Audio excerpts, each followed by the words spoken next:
And that gives me a great chance to introduce our guest speaker tonight, which is Brian Halligan, who pretty much defined this whole term of inbound marketing. So welcome, Brian. Happy to have you with us. How's everybody doing? Everybody stand up.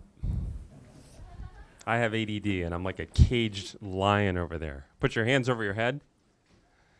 Okay, stick your right out and do a little shake. Left out, do a little shake. Sit back down. Nice job. Nice job, team. Okay, who's heard of HubSpot? Okay, cool. So we got a crowd that sort of gets it. So this idea of inbound marketing, I really like this idea a lot. It's a new type of marketing. And there's sort of two observations behind it. And the first one's driven here. Anyone know who this handsome guy is on the left? Famous guy. Come on, you're Harvard Business School here. That's my dad. And that's me on the right. And if the first observation that led me to this idea of inbound marketing is just this radical transformation in how humans live and shop and learn. There's been this sort of tear in the fabric of the universe around the way work happens. The way we all live and shop and learn has radically changed. And I think that the difference is shown with my dad. I think about my dad, he got a lot of mail. Every night he'd come home at 6 o'clock, I'd sit next to him on the bench, and he would have the scotch and water and have a little cheese with crackers, and he would open like all his mail and read it. I never open mine. Do you guys ever open your mail? There's never anything in there that's useful. We got 7 TV stations, channel 2, channel 4, 5, 7, 38, 56. If you get the rabbit ears just right, you can get channel 68. And he talked on the phone a lot, and just very different from all of us. You know, I'm on Twitter, I'm on Facebook, I'm on LinkedIn, I'm on Gmail. It's just a radically different way I work and live and shop and learn. So that's sort of my first observation I sort of came up with. My second observation is that the playbook that marketers use, almost all marketers use this, is pretty common.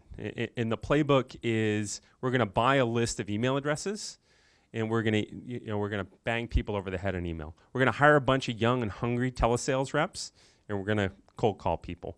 We're going to spend a bunch of money on advertising on Google AdWords or whatever it would be. We're going to hire a PR firm to interrupt journalists. We're going to do TV ads. We're going to do radio ads. That's sort of the marketing playbook. And that playbook worked great for my whole career. I sort of built my career on that. I call it the outbound marketing playbook. There's only one problem with that playbook. What's the problem? What's the problem? What's the problem? With that playbook? I mean, it's the opposite of what you guys do. I know, but what's the problem? You're reaching a lot of people who don't want to hear your message. People are sick and tired of being marketed to, and they're sick and tired of being sold to, and they get really good at blocking it out, whether that's a DVR at home or it's caller ID on your phone blocking the goddamn sales reps out. Whether it's you've got ad blocker software now that'll block out the Google AdWords, that doesn't work as well. You've got spam protection software, and you've got priority inbox with your Gmail. It's nearly impossible to reach somebody with the traditional marketing playbook today. You need to take that everything you learned in your marketing class here at HBS, throw it away. Doesn't work anymore. Completely rethink marketing to match the way humans actually shop and learn today. And that's what I call inbound marketing versus outbound marketing. So if you start a new company, do it with inbound, don't do it with outbound. Now, there's a couple things I really like about this inbound approach versus the traditional outbound approach. With inbound, your success is much more about the width of your brain than it is about the width of your wallet. Big companies have a big, thick wallet and a really thin brain. Small companies have big brain, thin wallet. Inbound marketing is great for small businesses. So you people at HBS, I'm a Sloan guy, but I heard a rumor the HBS people have big brains. And so you guys should be all over this inbound marketing discuss because your success is much more about the width of your brain than the width of your wallet. You don't really need any money to be successful with inbound marketing. Second thing I like about inbound marketing is the way it scales. So let me walk through how I think most venture-backed startup marketing departments work. Here's how it works. Everybody ready? You get your pile of venture capital. This pile. Sequoia Capital, they put all the venture in. And the marketing guy's like, great. Here's my plan. I got my shovel. Hold on. And over here on the left, that's Google AdWords, but it's really a furnace. So I got my shovel, and I got all the money, and I throw it into Google's mouth. And Google grows like crazy, but you're stuck, and you can't grow, and it's really hard to get the math to work with AdWords. And this is how a lot of startups try to get the math to work. It's AdWords and Facebook ads. Just darn hard to make it work. If you get it to work, you put $1 in the machine, you get like $1.10 out of the machine. Really hard to get that math work. The way inbound marketing works is very different. Let's just say you're the CEO of Ford Motor Company. If you're CEO of Ford Motor Company, you've got assets on your balance sheet.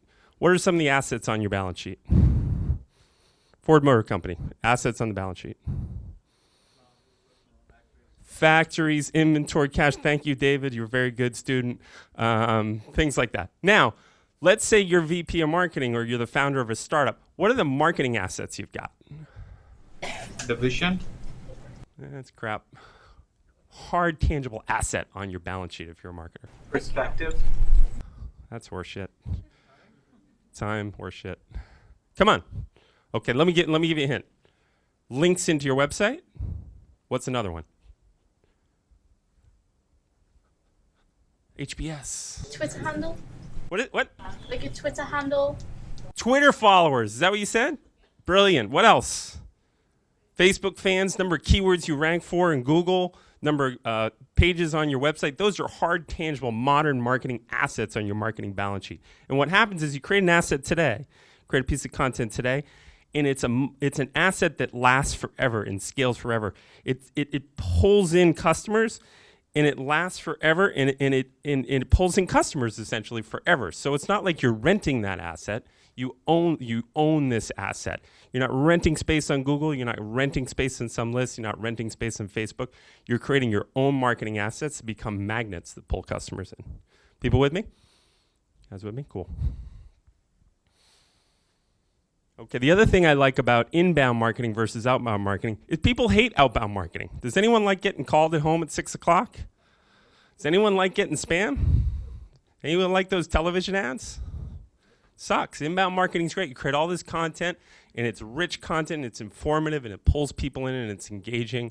So people fall in love with your brand like they fall in love with Patagonia, or they fall in love with Apple, or they fall in love with Whole Foods, these brands that people love. That's what you want to create, a lovable, modern brand. People are really sick of this traditional marketing. Okay, and so how do you do inbound marketing? We've only got a couple minutes here, so I'm going to talk about part of it. The first thing you need to do as an inbound marketer is to create tons of content.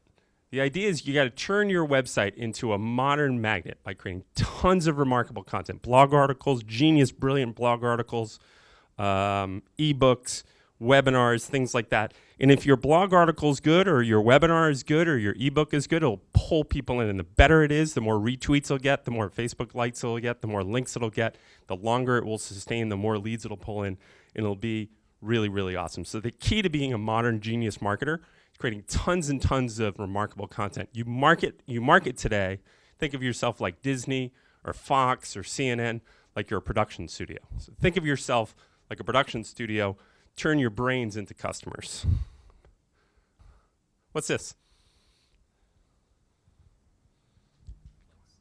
Internet connection.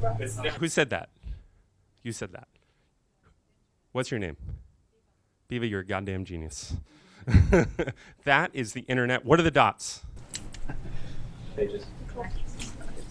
Customers. They're pages. They're websites, okay? And the big white ones are big websites. What are the lines between the pages? Links. The more links you have, the more visitors you'll get, the more authority you get, the more mojo you get. And the way I kind of think about it is links are to the internet as dollars and cents are to the economy. How do you get a lot of links into your website? Good content. Brilliant content. What's your name? Genius. Bill's a genius. Remarkable content. Here's what's going to happen. You're going to start your company, and your website's going to be like Cambridge, Massachusetts, right? It's like Cambridge, Mass.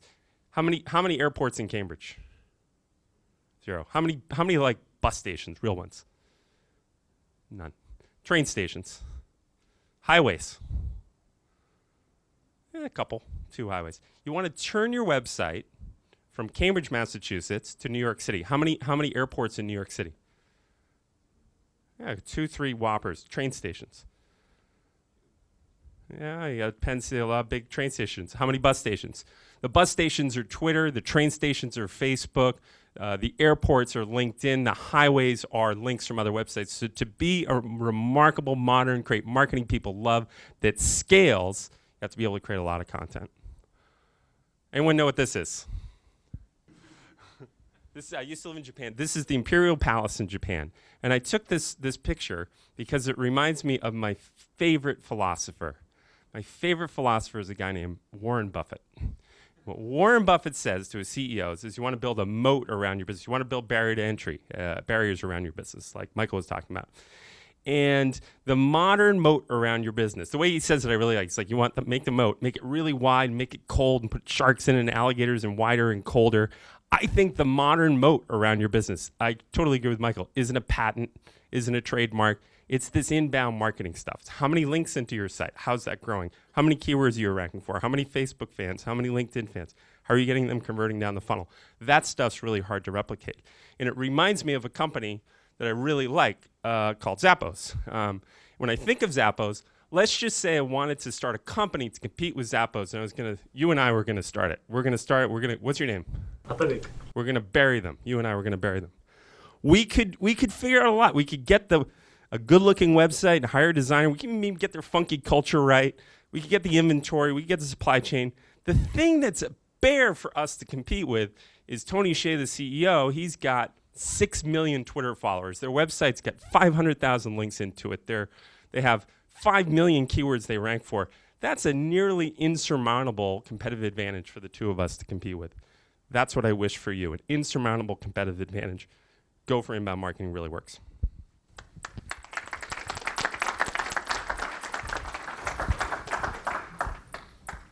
I don't know about you, but I feel like I need to rush out and buy something that he's selling. Whatever it was, I'm buying. I'm in. Too late, I think. I think a smarter brother got there earlier. Wait. If you want to learn more, inbound marketing book you can check out, or go to HubSpotMarketingGrader.com. You put your URL in there, and it will give you a grade of 1 to 100 on how good or bad you are at this stuff. And then if you like this stuff, I teach a class at Sloan. It's a half semester class. You can cross-register for it. That's new. Thank you very much.